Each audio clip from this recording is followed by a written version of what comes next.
in the upcoming general election. March is the primary. Crockett is jumping in right as Texas Democratic Congressman Colin Allred is bowing out.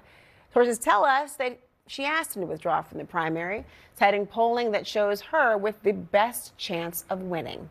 That makes Crockett's biggest primary challenger Texas State Rep James Talarico, a rising star himself in the Democratic Party. He also backs progressive policies. But when it comes down to their approach, they are distinct. Talarico has a soft-spoken style, and Crockett, well, listen. Well, Trump, I know you're watching, so let me tell you directly, you're not entitled to a damn thing in Texas. But we got to come together because it's not each other that is the problem. It's the other side. It's the fascist. It's the wannabe dictator. It is, the hater in chief. It is the racist in chief. We know who we work for. We know that we work for the American people. And what we're not going to do is stand around while they pull this bullshit that they trying to pull right now. So how does Talarico feel about Crockett getting in? Well, he says our movement is rooted in unity over division. So we welcome Congresswoman Crockett into this race. And here's why Democrats are feeling optimistic about their chances either way. The incumbent Republican Senator John Cornyn, he's facing a brutal primary of his own. His challengers, Congressman Wesley Hunt and State Attorney General Ken Paxton, who has a lot of legal and political baggage. Notably, Trump has not endorsed anyone. Not yet.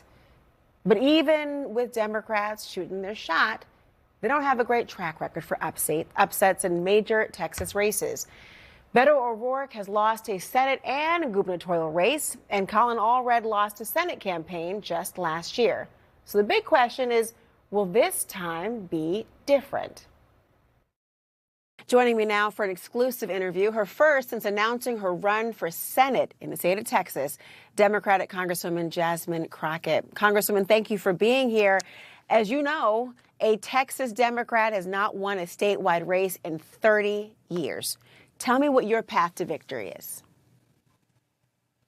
My path is through the people. Right now, we know that, yes, there's a blue wave that is coming. That is why the president and his minions have decided to go across this country and try to cheat their way into holding the House. But when it comes down to Senate races, every voice is counted. Every single vote matters the same.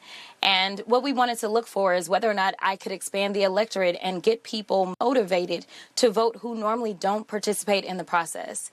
And our numbers say that we can do that. There's a lot of excitement, and you're going to need excitement. You're going to need momentum. And obviously, you're going to need a few receipts to make sure that we flip this state. But it can and it will get done. Well, Congresswoman, that's one path, obviously, those who have not participated normally.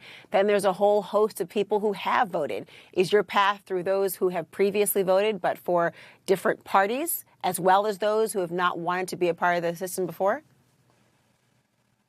I will tell you that our targets aren't necessarily those that consistently have not joined the movement known as the Democratic Party.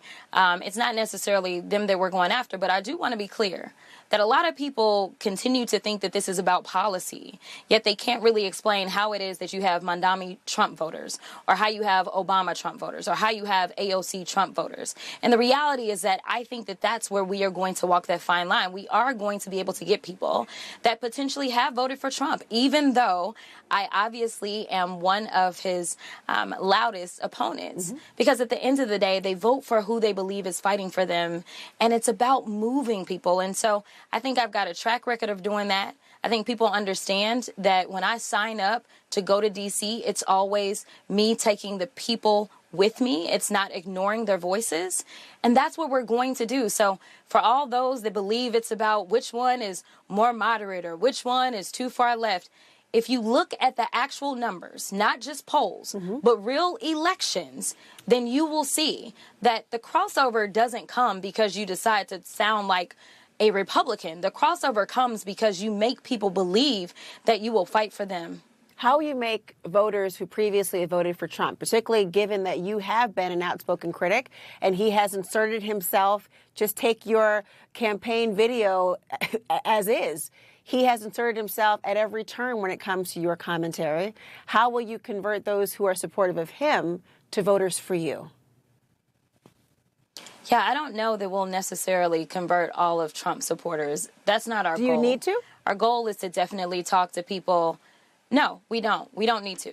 Our goal is to make sure that we can engage people that historically have not been talked to, because there's so many people that get ignored, specifically in the state of Texas. Listen, the state of Texas is 61% people of color. Mm-hmm. We have a lot of good folk that we can talk to. We know that when Beto came really close, Beto, who is a progressive, we know that he got 65% of the Latino vote. So what did they do after that? They specifically went after Latinos. We know that he got close to 90% or right there at 90% of the African American vote.